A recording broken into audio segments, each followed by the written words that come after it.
આદરણીય નિયામક મંડળ અને પૂજ્ય ગુરુજનો અને મારા વાલા ભાઈઓ તથા બહેનો, આજે મારા જીવનમાં શિસ્તનું મહત્વ જેવા વિષય પર બોલવાની જે તક મળી છે, તે અંતર્ગત હું કહેવા માંગીશ કે શિસ્ત એ એવો પુલ છે જે આપણા જય અને આપણી સફળતાને એકબીજા સાથે જોડે છે.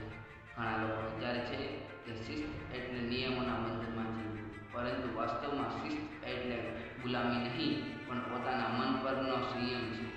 જ્યાં યોગ્ય સમયે યોગ્ય કામ પૂરી નિષ્ઠા સાથે કરવું એ જ સાચી શિસ્ત છે.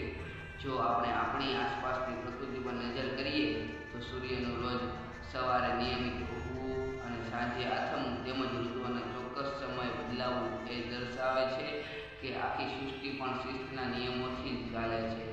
અને જો પ્રકૃતિ પોતાની આ શિસ્તને છોડી દે તો વિનાશ સર્જાઈ જાય છે.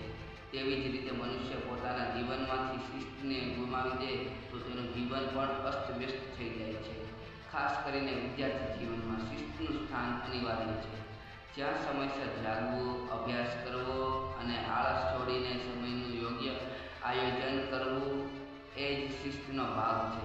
ડૉક્ટર એપીજે અબ્દુલ કલામ, સ્વામી વિવેકાનંદ, મહાત્મા ગાંધી જેવા તમામ મહાન પુરુષોની સફળતા પાછળ તેમનું શિસ્તબદ્ધ જીવન હતું. કારણ કે તે શિસ્ત આપણને માનસિક શાંતિ આપે છે, તણાવ દૂર કરે છે, સમાજમાં માન સન્માન અપાવે છે અને અઘરામાં અઘરા લક્ષ્યોને સર કરવાનો અખૂટ આત્મવિશ્વાસ ભરે છે.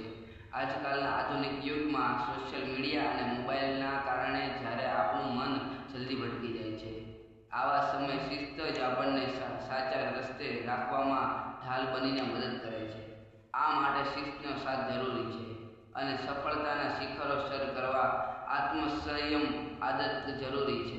ખૂબ ખૂબ આભાર. જય હિન્દ, જય ભારત. ભારત માતા કી જય.